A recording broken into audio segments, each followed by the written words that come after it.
10 horrible insect and pest infestations.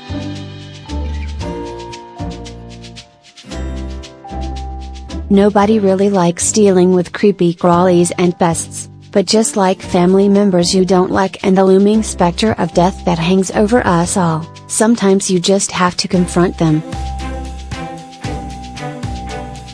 If, like most people, you harbor no love for things with too many legs or that carry immense amounts of disease, here are 10 stories of horrifying insect and pest infestations to make you feel a little better about that large spider you found in the bath that one time.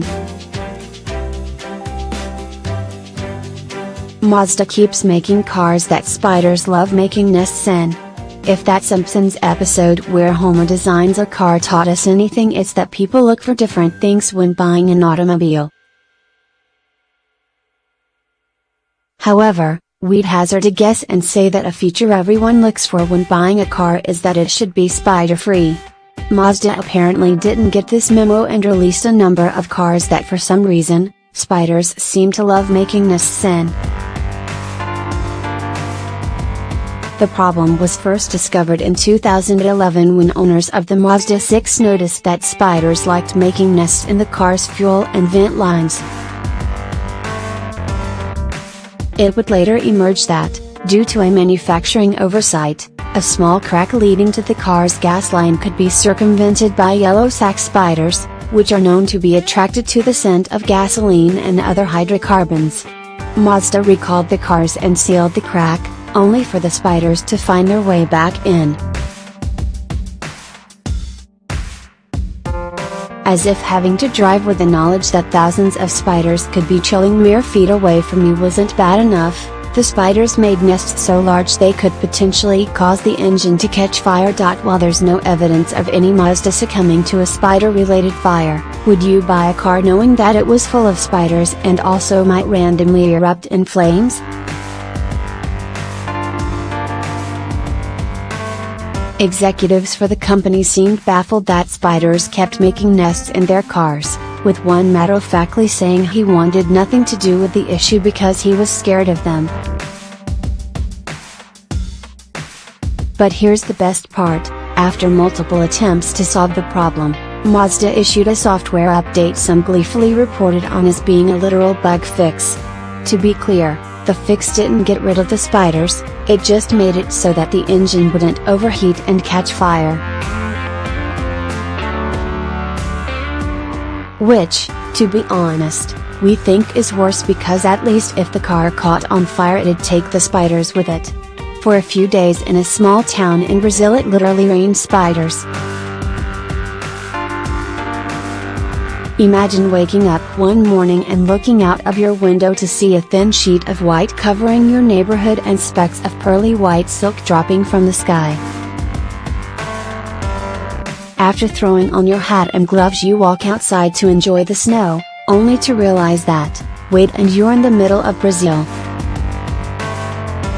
After looking closer at the snow you realize that it's actually spider silk, and those little flecks of Colgate white sleet you thought was snow are actually millions of spiders raining from the sky.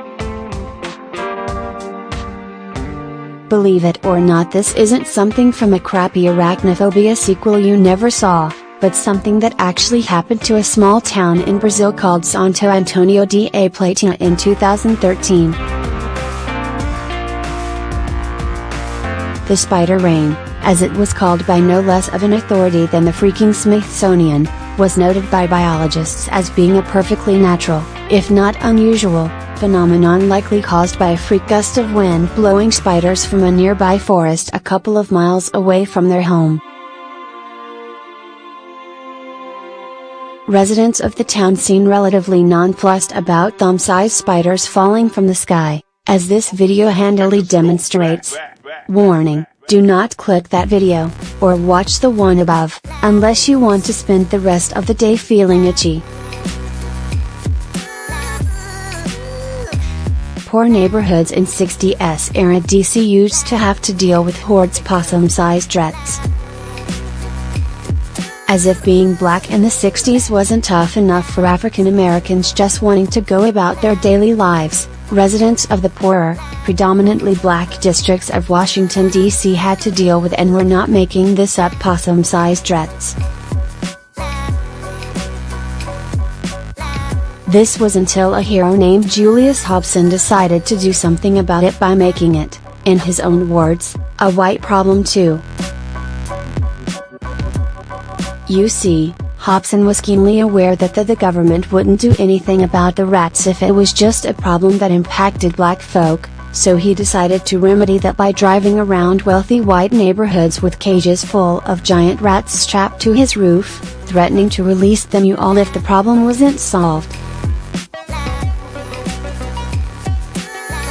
When panicking white people tried to suggest this was illegal, Hobson handily pointed out that nowhere did any law say he had a legal obligation to keep captured rats in cages, and that the law couldn't touch him for releasing the modern equivalent of one of the 10 plagues of Egypt on their quaint little suburb. Hobson then politely pointed out that he had hundreds of rats hidden away and was prepared to keep coming back to release them for as long as it took for the problem to be solved. Hobson expected, when government officials started getting complaints from white people, they mysteriously started funding rat patrols in the poorer regions of DC and the rats went away. A couple bought a house where spiders ended up bleeding from the walls. If, like a lot of people, you're creeped out by spiders, we recommend skipping this one if you like feeling comfortable in your home. For everyone else, let's talk about that time a couple in St. Louis lived what for many people would be their absolute worst nightmare: spiders bleeding from their walls and randomly raining down from the ceiling while showering. As noted by USA Today, problems began for the couple when they purchased a $450,000 home near the Whitmore Country Club in Weldon Spring in 2007. Shortly after moving in, the couple began seeing spiders, in their own words, everywhere. Specifically, the couple kept happening upon brown recluse spiders, a venomous spider that usually grows to around half an inch long. The couple twice called exterminators, who were woefully unequipped to deal with the problem, and at one point angry spiders responded to their impending deaths by bleeding from the walls and showering the couple from above. The couple eventually got so sick of being covered in spiders that they moved out and sued the person who sold it to them. During the time of British rule in India, a scheme was hatched in Delhi to try and curb the country's rampant cobra problem. In a nutshell, the British offered a bounty for dead cobras, which it hoped would eliminate the problem. However, wily Indians realized that just like in an RPG, they could farm the snakes for extra gold and began instead capturing cobras and breeding them. When British authorities learned that some people had gamed the system and were making money from cobras, the scheme was quickly quashed. You can probably see where this is going. With no incentive to farm cobras anymore, everyone trying to cash in on that sweet snake money simply released all of the cobras into the wild. The net result? Delhi ended up with an even worse cobra problem. Which just serves as a reminder that when you have a serious cobra problem, you should probably just leave it to the experts.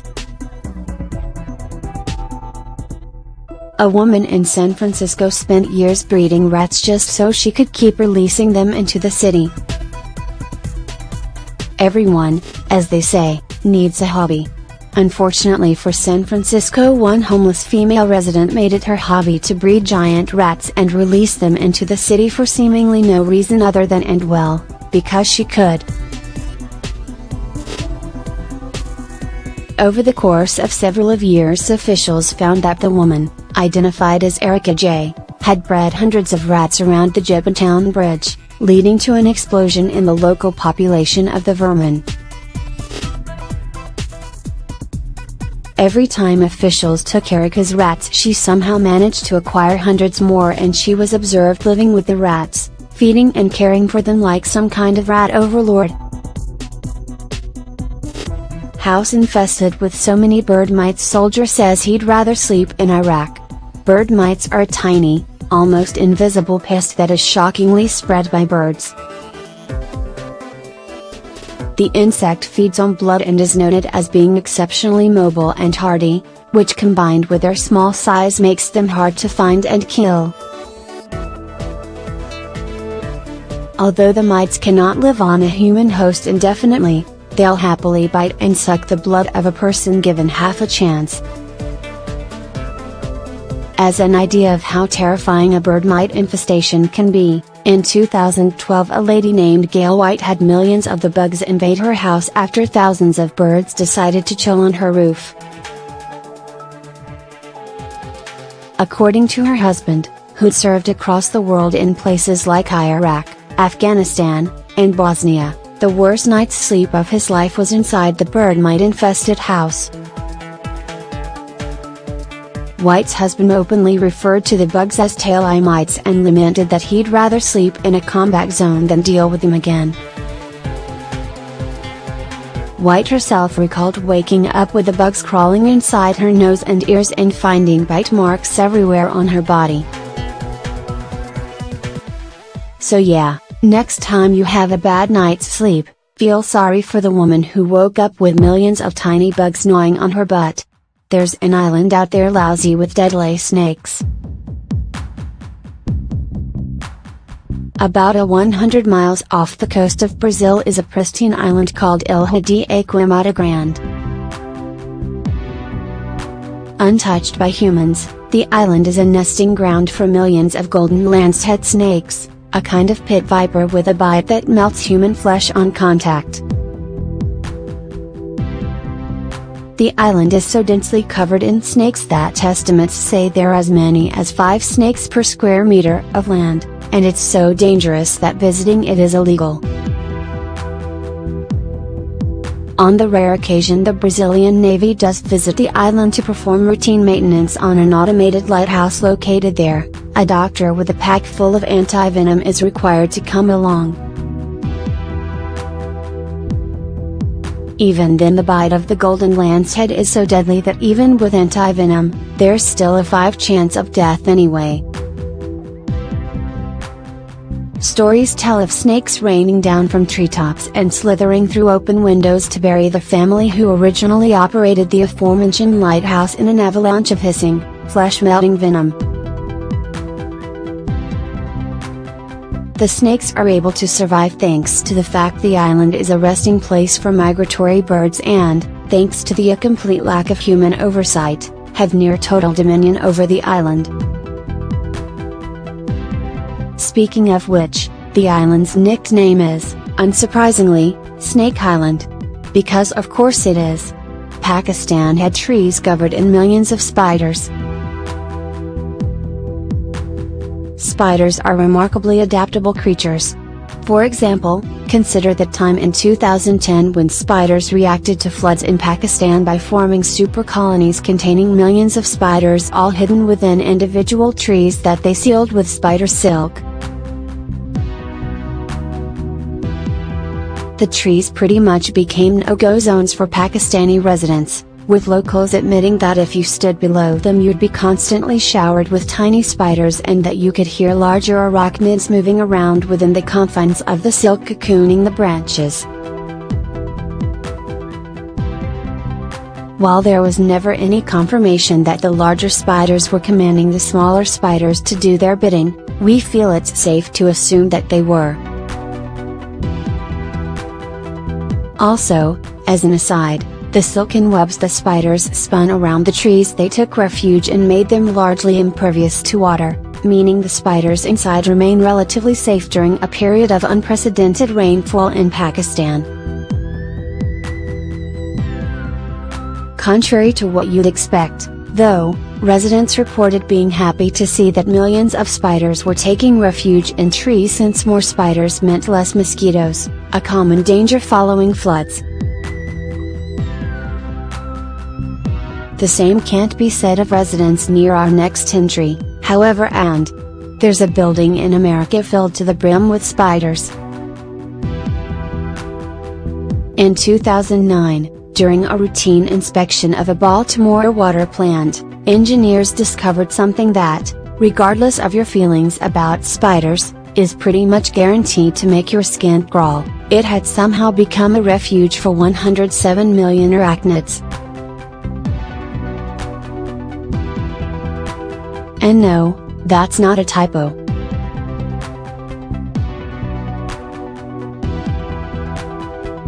Researchers later estimated that for every cubic meter of space, the plant contained roughly 35,000 spiders, and they observed that in some places the sheer weight of spiders hanging from light fixtures and ceilings had caused permanent structural damage.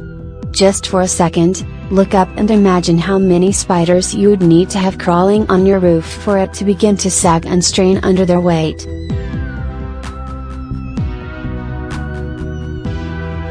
Feel free to continue thinking about that fact until you try to sleep later.